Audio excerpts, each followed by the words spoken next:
un momento un poco simbólico, pero de importancia que símbolo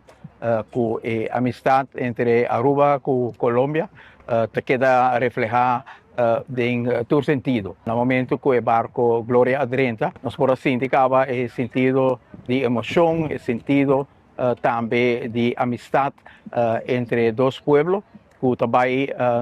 hay generaciones atrás, y en el momento que vos hay oportunidad para edificar de una manera concreta en relación aquí, esto da-nos oportunidad para poner una raíz para el futuro también. Y en el momento ahí, nos escoger para poner el contexto aquí de sembrar algo junto para nos portar algo para el futuro también, que nos puede mostrar arriba con la relación de Aruba con Colombia crece, nos tiene presencia de Matana aquí con Lota creciendo también, o Lota ilustrar con la relación entre Aruba y Colombia crece, y a WPC nos invita cadet de Barco Gloria, junto con el capitán, junto con el embajador, junto con el cónsul, junto con el representante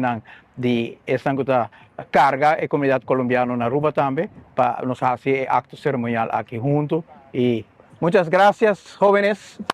Gracias por el trabajo.